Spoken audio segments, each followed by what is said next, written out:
Thank you for being here today. I believe you didn't come by accident. There's something stirring in your life, something shifting in the unseen. And I want to talk to you about a truth that many people overlook until it's too late to deny. Have you ever noticed how life can suddenly feel like it's falling apart right before something great happens? You lose your job, relationships get strained, your health falters, or you face unexpected challenges. It may feel like punishment, but it could be positioning. Sometimes God clears space in your life to make room for the blessing you're about to receive. What looks like loss could actually be divine preparation. Another sign that a miracle is near is when you start to feel unusually restless. You can't explain it, but something in your spirit is unsettled. The things that used to satisfy you don't anymore. You feel like you're outgrowing your current situation. That restlessness isn't confusion, it's revelation. It's God pulling your attention away from the ordinary and pointing you towards something extraordinary. That feeling is not meant to frustrate you. Sometimes, when a miracle is coming, your enemies increase. Out of nowhere, people start turning against you. You face criticism you didn't earn. Your name may even be dragged through the mud. Don't panic. That's not a sign of failure. That's a sign that breakthrough is near. Another shocking sign is that you begin to receive strange, unexpected confirmations. You turn on the radio and the lyrics speak directly to your situation. Someone you barely know says something that hits you right in the heart. Scriptures keep appearing that speak exactly to what you're going through. These are not coincidences. They're signals. God is whispering, "Stay ready, I'm about to move." And then there's isolation, one of the most misunderstood seasons. When you feel abandoned, overlooked, or forgotten, don't assume God is far away. Often, isolation is God's way of removing distractions. He puts you in a place where His voice becomes the loudest. When He wants to do something great through you, He sometimes pulls you away from the crowd so He can deal with you directly. If you're in a lonely place right now, you might be in the right place for a miracle. Sometimes, just before a breakthrough, you will be tested in the very area where you've been praying. You ask God for peace, and your life seems to get more chaotic. You ask for healing, and symptoms worsen. That's not cruelty, it's calibration. God allows you to confront the storm so He can prove He controls the wind and the waves. The test isn't to break you. And finally, perhaps the most shocking sign of all, your faith starts to feel different. It's no longer just about belief, it's about expectation. You wake up not just hoping, but knowing that something is about to shift. Your prayers change. You stop begging and start declaring. You feel it in your bones. The wait is almost over. That sense of spiritual alertness is not imagination, it's preparation. So if your world feels shaky, if your heart feels stirred, if you feel like you're being pushed to the edge, don't run from it. Lean in, because these signs aren't there to scare you. They're there to signal that the impossible is about to become reality. God is moving, even if you can't see it yet. The miracle is already in motion. There are seasons in life when we find ourselves under pressure so heavy it feels unbearable. Everything that once made sense suddenly becomes confusing. The plans we thought were secure begin to fall apart. We lose people we thought we couldn't live without. Opportunities dry up. Doors that were wide open yesterday are now shut and bolted. In those moments, it's easy to assume something is wrong, that maybe we missed God's voice, or perhaps we've been forgotten. But the truth is, one of the most shocking signs that God is about to release a miracle in your life is intense pressure and discomfort. This pressure is not meant to destroy you. It's meant to transform you. Just like a seed must break before it takes root and begins to grow, there is a breaking that must happen in you before your miracle can manifest. That breaking can feel like loss, failure, and confusion, but it is not the end, it is the beginning. Think about the process of childbirth. Before the beauty of new life enters the world, there is pain, pressure, and pushing. There is stretching beyond what seems physically and emotionally possible. That's how miracles often come, through seasons where we are being stretched, molded, and reshaped. The discomfort you are feeling may not be a sign of punishment, but a sign of preparation. God doesn't waste pain. He uses it. He shapes purpose out of it.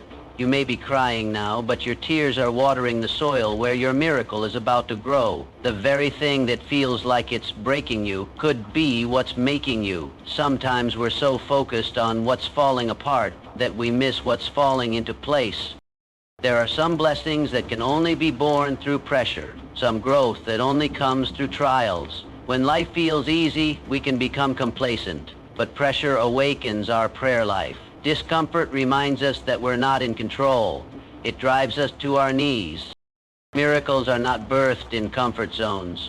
They're not born on the mountaintop. They're formed in the valley, in the heat of struggle, in the weight of waiting. If you're in a season where everything seems to be going wrong, don't automatically assume you're off course. You might be exactly where you're supposed to be.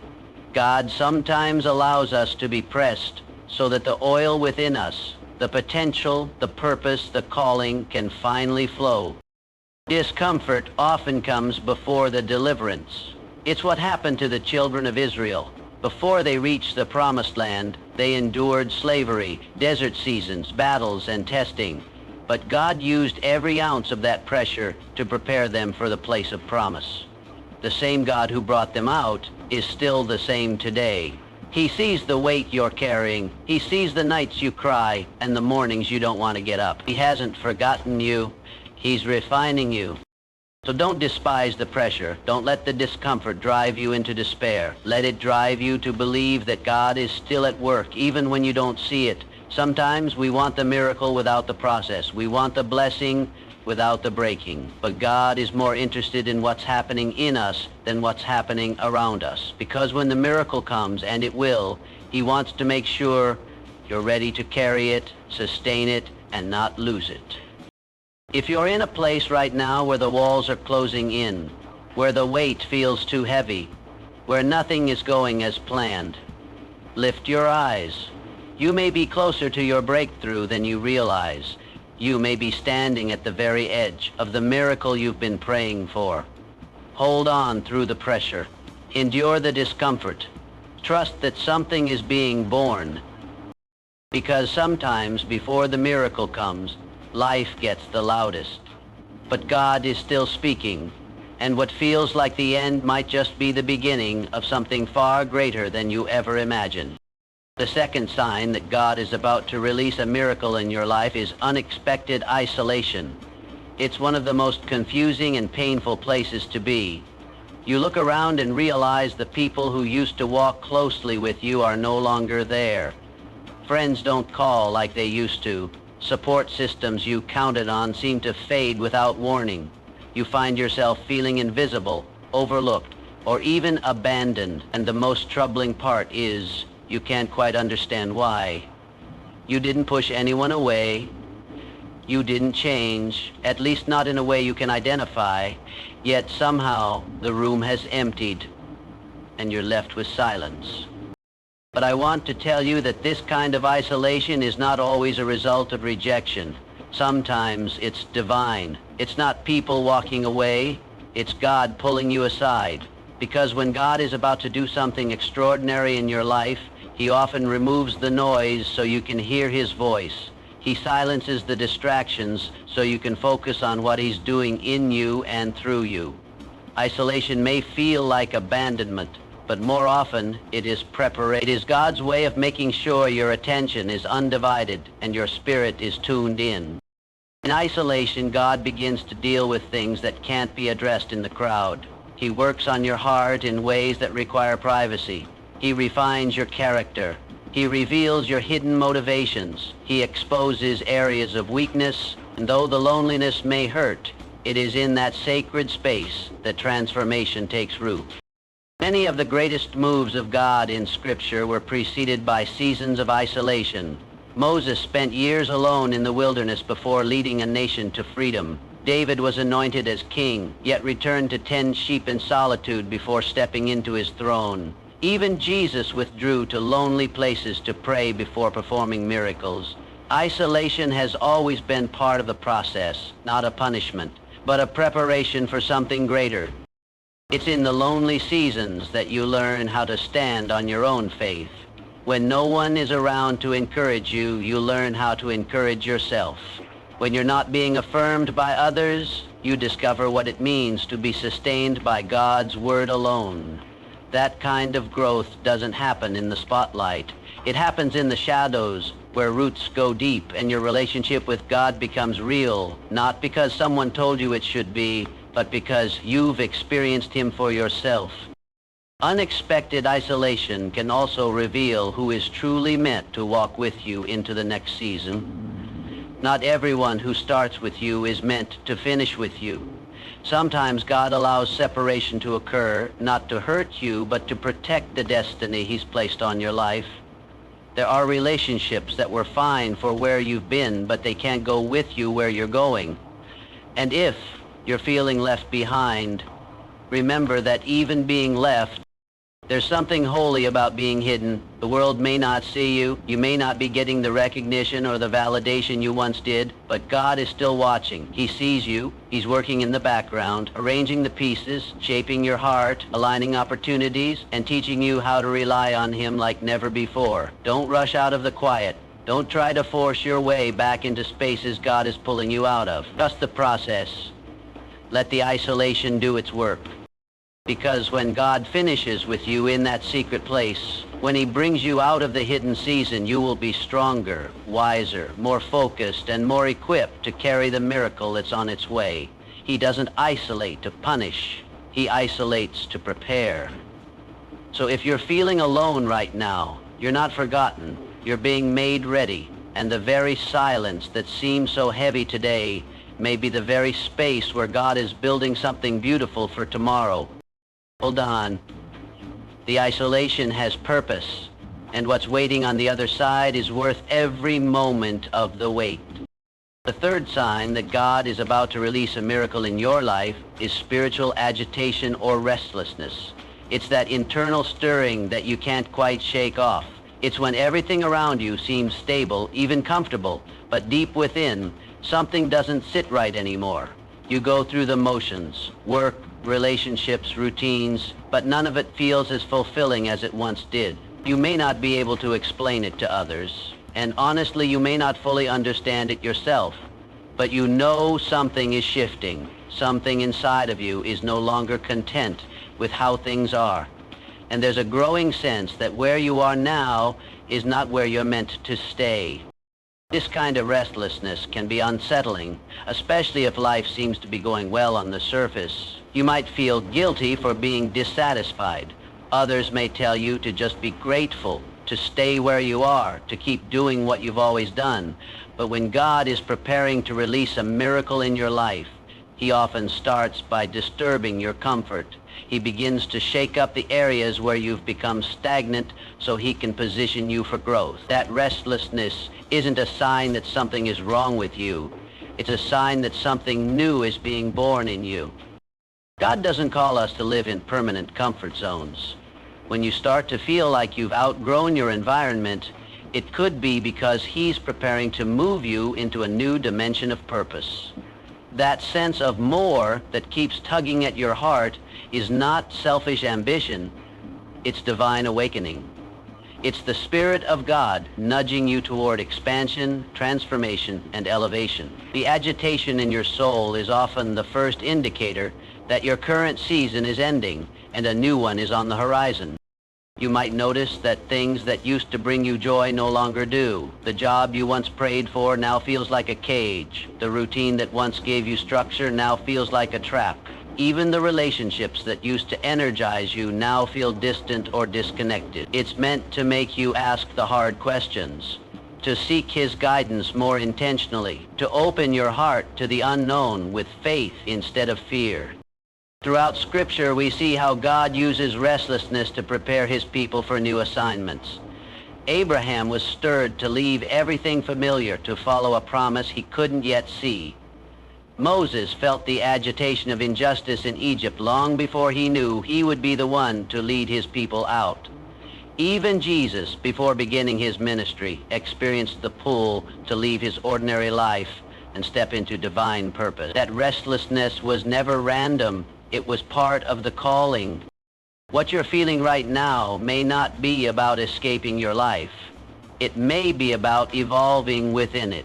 God is not always calling you to leave, but He is always calling you to grow. And when your spirit won't settle, it's often because He's showing you that your current capacity can't contain what He's about to pour into you. The old wineskins won't hold the new wine. The familiar structures won't support the next level of your calling. So He disrupts your peace to ignite your pursuit.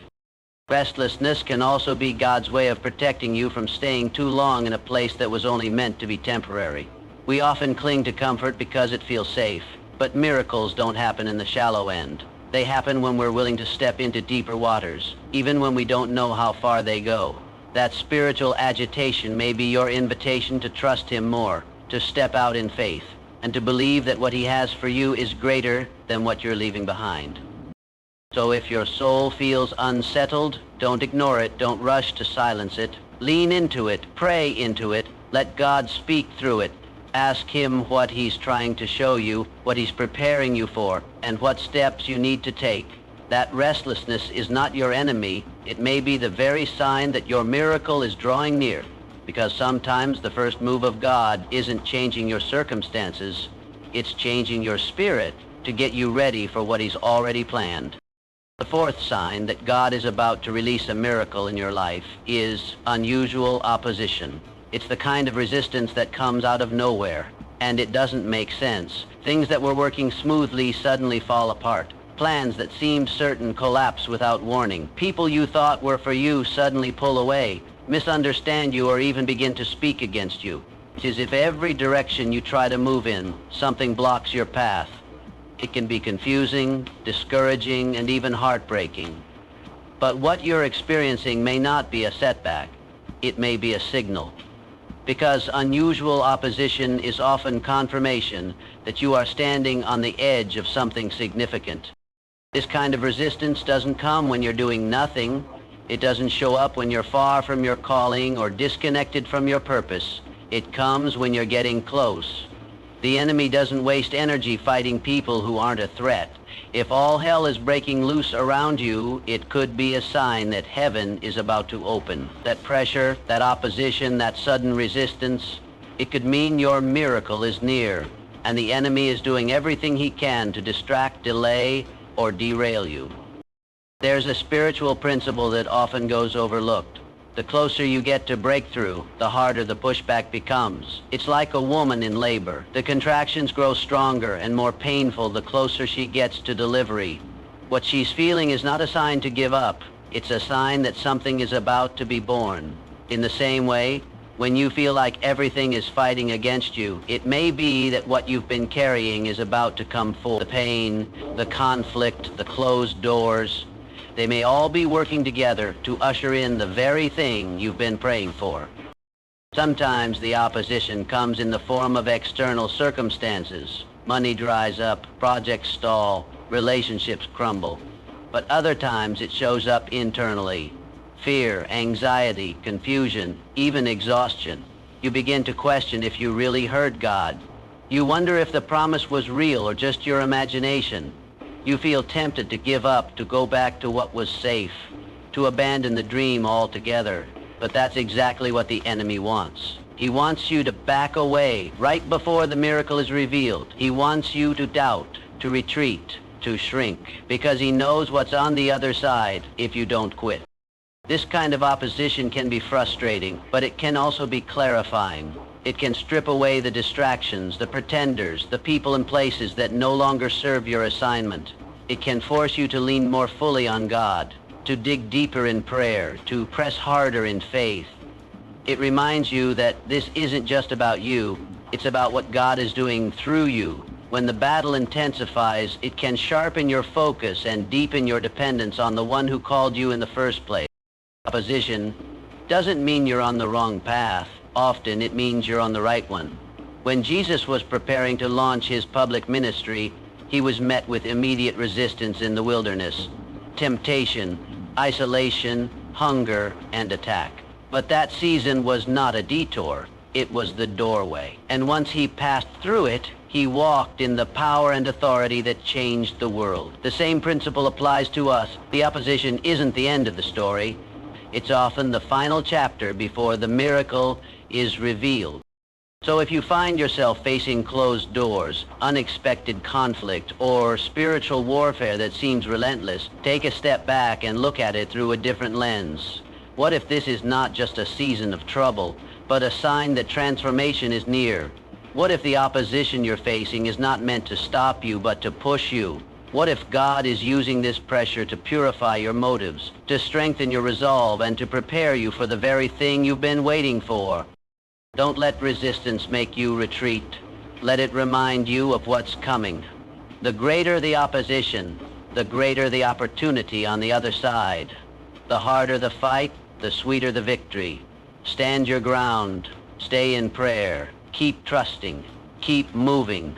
Because if the battle is intensifying, it may just mean the miracle is about to break through.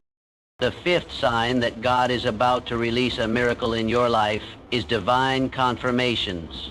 These are not random occurrences or coincidences. They are specific, repeated messages that show up in different ways and through different sources, yet they all point in the same direction. It might be a verse in the Bible that keeps appearing everywhere you turn, a word someone speaks that strikes your heart like lightning, a line in a song that brings you to tears, or a dream that keeps recurring with clarity you can't ignore. These confirmations come unexpectedly, but their impact is undeniable. They reach you in your spirit, not just in your mind. They seem to bypass logic and go straight to the core of what you've been wrestling with. That's how you know it's not just emotion, it's God. God speaks in layers. When he wants to get your attention, he doesn't always shout. More often he whispers through repetition. He echoes the same truth until it sinks deep. He knows that we're easily distracted, prone to doubt, and often overwhelmed by everything going on around us. So he patiently and purposefully brings his message back to us again and again, until we realize he's not just speaking, he's confirming. Sometimes these confirmations come in moments when you're least expecting them. You might be scrolling through social media and see a quote that speaks directly to your situation. You may be driving in your car, and the lyrics of a song on the radio answer the very question you've been asking God in prayer. You might be in conversation with someone who has no idea what you're going through, and yet they say something so specific that you can't ignore the divine fingerprints all over it. These moments stop you in your tracks. They cause you to pause and realize that God is in fact speaking. He's orchestrating moments to remind you that he is present, involved, and guiding you. Divine confirmation often comes right when you're struggling with doubt. Right when you're wondering if you made the right decision, if you're on the right path, or if the promise God gave you was even real. That's when he sends a message. Not a new one, but one you've already heard, now delivered again with fresh clarity and timing that is too perfect to ignore. It's his way of saying, I haven't changed my mind. I haven't forgotten. Keep going. One of the most comforting things about these confirmations is that they're deeply personal. God doesn't use a one-size-fits-all method. He knows what will reach you specifically. He knows how to speak your language. If you're someone who hears him through nature, he'll meet you in the stillness of a sunrise. If you're someone who feels him through worship, he'll plant a song in your spirit that you can't stop singing. If you need something bold and direct, he'll send it that way too. That's the beauty of divine confirmation. It's tailored, timely, and unmistakable. You don't have to force them, you don't have to chase them. They find you. And the more you start noticing them, the more you become sensitive to the ways God speaks. It builds your faith. It deepens your trust. It reminds you that you're not alone in your waiting or in your journey. God is actively involved, sending signs that the miracle is already on its way. But here's something important to understand. Divine confirmation isn't always about immediate action. Sometimes it's simply God's way of keeping you steady. It's his way of reassuring you that even though you can't see the full picture, he's already working behind the scenes. It's a reminder that what he spoke will come to pass, even if you're in a holding pattern right now. Confirmation brings peace, not pressure. It's God's gentle way of saying, stay with me, don't quit. I'm still doing what I said I'd do. So if you've been noticing patterns, repeated scriptures, messages that strike a chord, or signs that keep appearing, don't ignore them. Don't chalk them up to coincidence. Pay attention. Listen with your spirit. Because when God begins to echo his voice in your life, it's not just to comfort you. It's to prepare you. It's to remind you that your miracle is not just a hope, it's a promise. And that promise is closer than you think. And the sixth sign that God is about to release a miracle in your life is supernatural peace in the storm. This is one of the most powerful and surprising signs because it doesn't make sense in the natural. Everything around you could be falling apart. You might be surrounded by uncertainty, pressure, and disappointment. The bills may be piling up. The diagnosis may be frightening. The relationship may be crumbling. Or your plans may be unraveling faster than you can fix them. And yet, somehow, you're not panicked. You're not crushed. Deep within, there is a stillness, a calm, a quiet strength that holds you together when everything else says you should be falling apart. That kind of peace doesn't come from willpower or positivity. That kind of peace can only come from God. Supernatural peace is not the absence of problems. It is the presence of God in the middle of the problems. It's that deep inner knowing that, regardless of how bad it looks, God is still in control. He's still writing your story. He's still holding your future. It's an awareness, sometimes too deep for words, that even if you don't understand the process, you trust the one guiding it. You may not see the whole picture, but you know the painter hasn't put the brush down. This peace is often quiet. It doesn't scream or demand attention. It doesn't mean you're smiling through every moment or that you're emotionally unaffected. You might still cry. You might still have questions. But beneath all that, there's an anchoring in your soul. It tells you that this situation won't break you. It tells you that somehow, some way, God is going to come through. It's as if your spirit has already caught a glimpse of what your eyes cannot yet see. It's not logical, but it's unshakable. One of the greatest signs that God is near and active is when peace shows up where it shouldn't. That's when you know something supernatural is happening. Because when the enemy can't steal your peace, he can't control your direction. Peace is what steadies your steps and guards your decisions. It keeps you from reacting out of fear or anxiety. It gives you clarity when confusion tries to creep in. And when you walk in that kind of peace, you become immovable, not because you're strong, but because you're held. In Scripture, we see this kind of peace again and again.